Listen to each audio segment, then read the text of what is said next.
بخاری حدیث شریف میں مرکوز ہے۔ حضرت ابو ہریرہ رضی اللہ تعالی عنہ سے مروی ہے کہ رسول خدا صلی اللہ تعالی علیہ وآلہ وصحابہ وسلم نے فرمایا، میری امت کا کوئی بھی فرد اس عمل کو اپنے اوپر مسلط کر لیتا ہے، وہ اس دنیا میں مومن اور بزرگی والا ہوگا اور روز محشر جنت کے اوپری بالا خانے میں رہے گا۔ وہ عمل یہ ہے۔ بسم اللہ الرحمن الرحیم۔ السلام علیکم ورحمۃ اللہ۔ محترم ناظرین، ایک مرتبہ جب حضرت جبرائیل علیہ السلام نے کہا اقرا یا محمد، تو سرکار دو عالم صلی اللہ تعالی علیہ وآلہ وسلم نے فرمایا، میں کیا پڑھوں؟ میں نے تو کچھ پڑھا نہیں۔ اس پر حضرت جبرائیل علیہ السلام نے ایک جنتی تحریر کا نامہ نکالا جو موتی اور یاقوت سے مرصع تھا اور کہا، پڑھیے۔ حضور اقدس صلی اللہ تعالی علیہ وآلہ وسلم نے فرمایا، میں پڑھا ہوا نہیں ہوں اور مجھے معلوم نہیں کہ اس میں کیا لکھا ہوا ہے۔ پھر حضرت جبرائیل علیہ السلام نے آپ کو آغوش میں لیا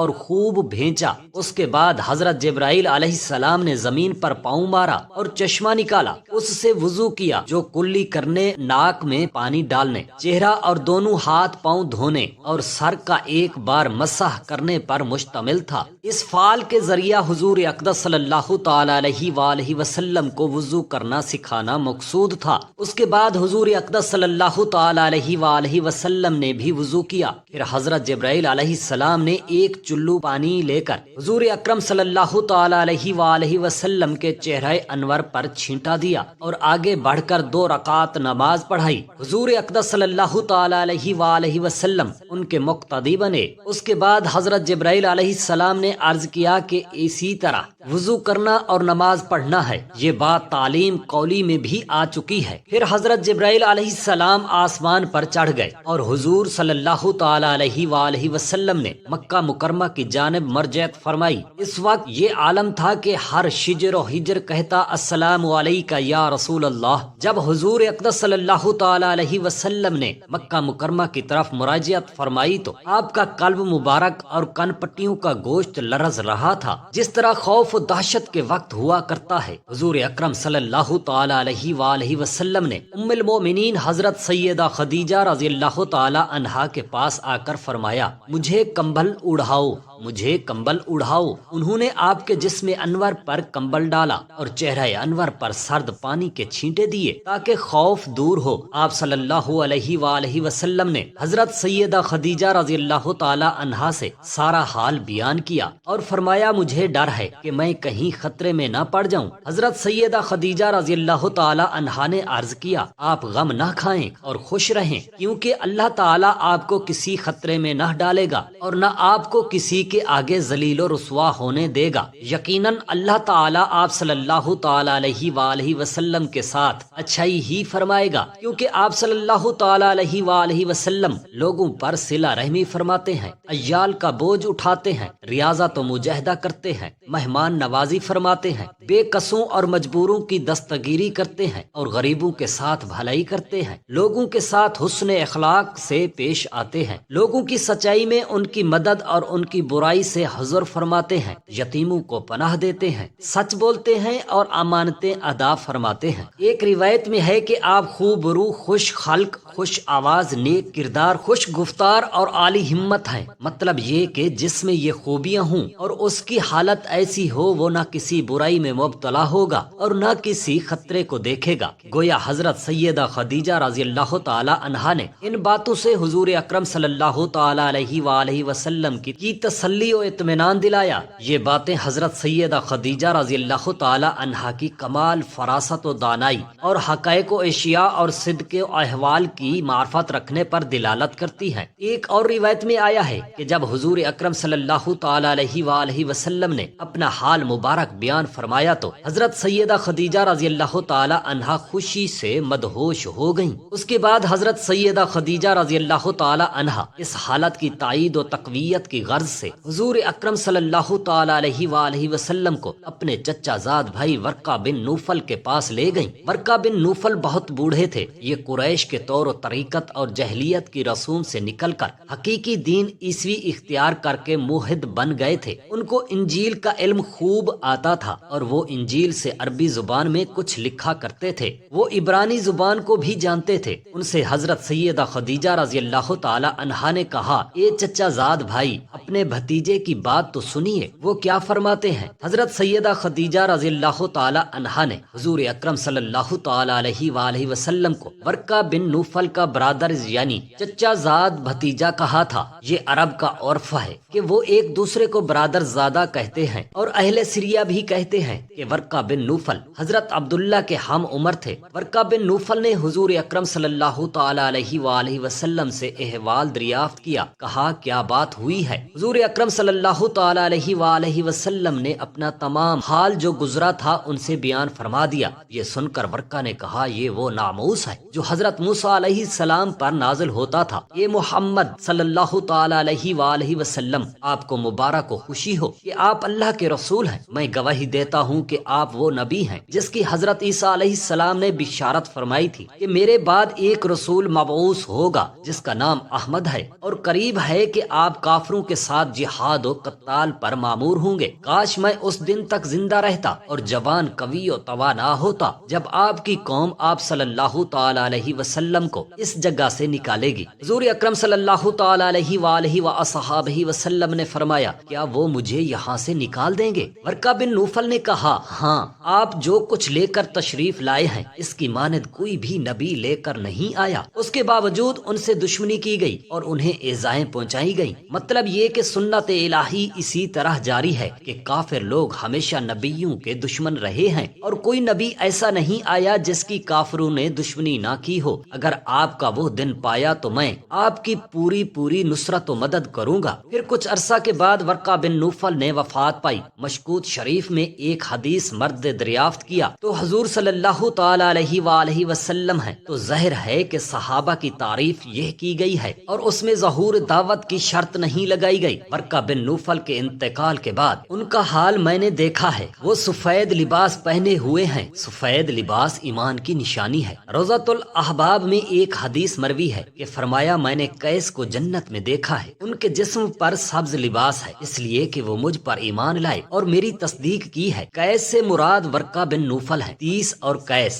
نصارہ کے علمی دانش مندوں اور ان کے دینی پیشواؤں کو کہتے ہیں، اور مواہب لا دنیا میں کہا گیا ہے کہ وہ آپ پر سب سے پہلے ایمان لانے والوں میں سے ہیں، اور ابن مندہ نے ان کو صحابہ میں شمار کیا ہے۔ حضرت سیدہ خدیجہ رضی اللہ تعالی عنہا کا حضور کو ورقہ بن نوفل کے پاس لے جانے کا واقعہ میں یہ اشارہ ہے کہ حیرت و اشتباہ کے وقت علماء اور اہل بصیرت سے مشورہ استفسار کرنا لازم ہے۔ اس سے صوفیاء کرام اور طالبان و سالکان طریقت اپنے مشائخ سے کشف و حقیقت حال کے لیے اپنے خیالات اور واقعات کو پیش کرنے میں استدلال کرتے ہیں۔ اس مقام میں ایک اعتراض و اشتباہ لاحق ہوتا ہے، وہ یہ کہ حدیث بخاری کا سیاق و کلام یہ ہے کہ حضور خوف سے کانپتے لرزتے تشریف لائے اور حضرت خدیجہ رضی اللہ تعالی عنہا سے کہا کہ میں اپنے آپ سے ڈرتا ہوں۔ حضرت سیدہ خدیجہ رضی اللہ تعالی عنہا نے صفات و حمیدہ اور کمالات و رفیع سے حضور صلی اللہ تعالی علیہ وسلم کو تسلی دی کہ ایسی خوبیوں والا مشخص ابتلاء و خذلان سے محفوظ رہتا ہے۔ حضرت سیدہ خدیجہ رضی اللہ تعالی عنہا بعد اظہار نبوت حضور اکرم صلی اللہ تعالی علیہ وآلہ وسلم کو ورقہ بن نوفل کے پاس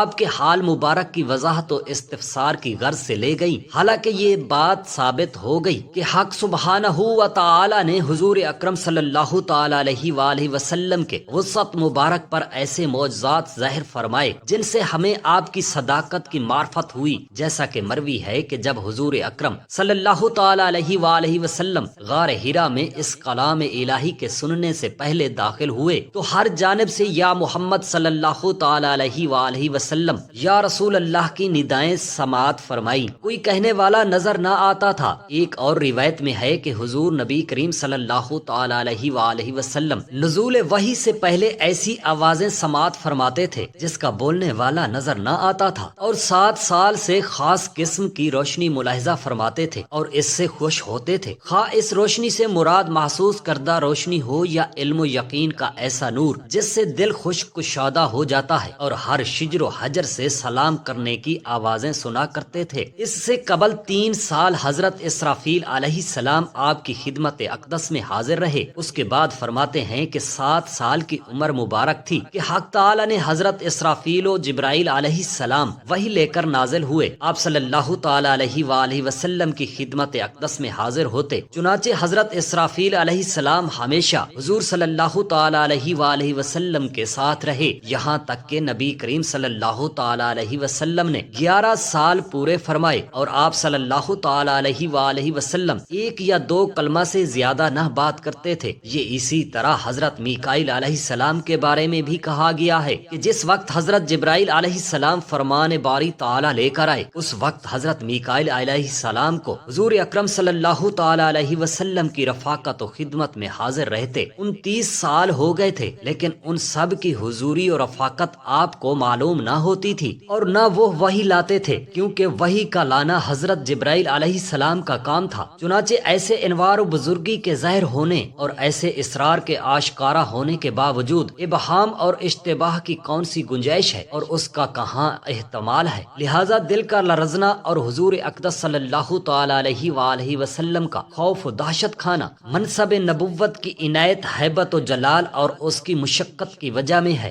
جس کی وجہ سے بشری طاقت اس کے دبدبا کے غلبہ سے بےتاب ہو گئی۔ حضور اقدس صلی اللہ تعالی علیہ وآلہ وسلم کا یہ مبارک ارشاد کہ مجھے اپنے آپ سے خوف لگتا ہے، اسی حالت کی جانب اشارہ فرمانا ہے اور اس کو اسی مفہوم و معنی پر محمول کرنا چاہیے، یا یہ بات کہ جب آپ صلی اللہ تعالی علیہ وسلم نے نبوت کے بارے میں اس کی صعوبت، اس کے ادا کرنے اور منصب نبوت بجا لانے پر غور و فکر کیا تو آپ کی پشت کی طاقت ٹوٹ گئی اور آپ اپنے آپ سے ڈرے کہ کہیں آپ اس بار یعنی وزن کے نیچے ہلاک نہ ہو جائیں، اور اسی بنا پر فرمایا خشیت علی نفسی، اور جو کہا گیا ہے کہ یہ خشیت اس علم سے پہلے تھی کہ آپ یہ جانتے کہ حضرت جبرائیل علیہ السلام آئے ہیں، جن و شیطان نہیں۔ اور ایک بات یہ بھی ہے کہ حضور اقدس صلی اللہ تعالی علیہ وآلہ وسلم کا اپنے تئیں مجنون و کہن کہلوانا شاک و ناگوار تھا، جیسا کہ واقعہ پر نظر کر کے کچھ لوگوں نے کہا ہے یہ غلط ہے، کیونکہ یہ خوف و دہشت حضرت جبرائیل علیہ السلام کا نزول اور وحی کا درود، نبوت کا علم حاصل ہونے اور مشاہدہ آیات اور ظہور و انوار و اسرار کے بعد ہے، جیسا کہ معلوم ہوا۔ اور اگر اس وقت کے پیش آنے سے پہلے ابتدائی احوال میں بعض ایسی نشانیوں کے ظہور کے وقت جن میں احتمال و شبہ ہوتا ہے اثبات کریں تو درست ہے۔ حضرت سیدہ خدیجہ رضی اللہ تعالی عنہا کا حضور اکرم صلی اللہ تعالی علیہ وسلم کو ورقہ بن نوفل کے پاس لے جانا شک و شبہ اور اصل علم و یقین کے حاصل کرنے کے لیے نہ تھا، بلکہ یقین و اطمینان، وضو و محبت اور ظہور و محبت کی زیادتی کے لیے تھی، جو نور علی نور میں ہے۔ اور حضرت سیدہ خدیجہ رضی اللہ تعالی عنہا نے جن صفات و کمالات کے ساتھ استدلال کیا وہ تردد و زلال کے منافی ہے۔ انہوں نے اس استدلال سے علم نظری حاصل کیا ہوگا، اس لیے کہ ممکن ہے انہیں وہم یا کوئی اور احتمال لاحق ہو گیا ہو، لیکن نبی کریم صلی اللہ تعالی علیہ وآلہ وسلم کی ذات اقدس اس احتمال سے پاک و منزہ ہے۔ اور اگر حضور اقدس صلی اللہ تعالی علیہ وآلہ وسلم کو ورقہ بن نوفل کے کہنے اور تسلی دینے سے کسی طرح کی وضاحت و انکشاف حاصل بھی ہوا ہوگا تو ایسا ہی ہوا ہوگا جیسے کہ معجزے کے ظہور کے بعد ہوتا ہے۔ حضرت ابو ہریرہ رضی اللہ تعالی عنہ سے مروی ہے کہ رسول خدا صلی اللہ تعالی علیہ وآلہ وصحابہ وسلم نے فرمایا، میری امت کا کوئی بھی فرد اس لا الہ الا اللہ محمد الرسول اللہ کو اپنے اوپر مسلط کر لیتا ہے اور اللہ تعالی کے ساتھ کسی کو شریک نہ ٹھہراتا ہو، وہ اس دنیا میں مومن اور بزرگی والا ہوگا اور روز محشر جنت کے اوپری بالا خانے میں رہے گا۔ اللہ پاک سے دعا ہے ہم سب مسلمانوں کو دین کو سمجھنے میں اور ان پر عمل کرنے میں ہماری مدد عطا فرمائے، آمین یا رب العالمین۔ محترم ناظرین، رب تعالی کے 99 ناموں میں سے ایک نام کمنٹس باکس میں ضرور ٹائپ کریں۔ شکریہ۔